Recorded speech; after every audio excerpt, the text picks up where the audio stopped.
Hi guys, Lucas Rogers here from the Rogers Property Group. Well, here we are, getting to the close of 2018. We've got probably, 2 or 3 more business days to go to the end of the year. Christmas is a great time to, really relax, get away from work and really chill out with the family. It's also a good time to reflect on your year gone by and see what you've actually achieved, both in a personal sense and financial sense as well.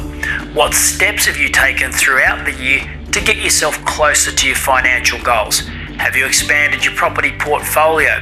Have you reduced your debt levels? Have you got a pay increase?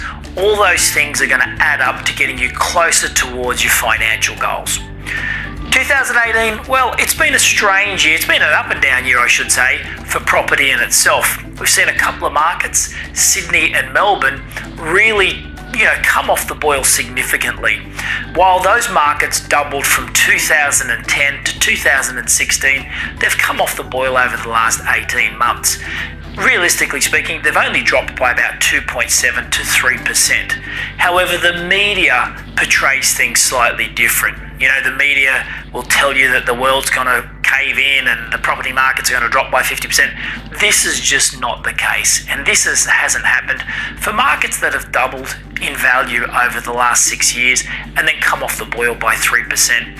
It's really not a huge issue. So you have to be very, very careful about what you take in from the media, because you have to remember, bad news sells. There's been a lot of bad news stories come out in 2018, but let me tell you, things really aren't that bad. It's actually pretty good.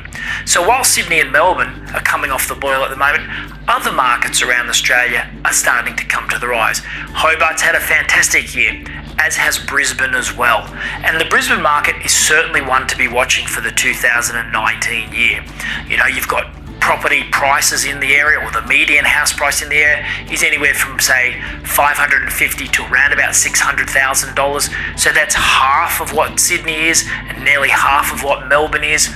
You've got property rental yields at around 5% in the Brisbane market, whereas, say, Sydney and Melbourne, you've got 2.5% to sort of 3%. So it's a market definitely worth watching. Wages growth is certainly looking strong, and our population growth in Queensland is also looking strong as well. So keep your eye on that market. But guys, for 2019, sit down, reflect on the 2018 year, and have a look at the future year coming. Plan your goals, write them down, and determine what it is or what steps that you're going to take to get yourself closer to what you want to achieve financially. Guys, Merry Christmas, and I look forward to catching up with you all in the 2019 year. Take care then.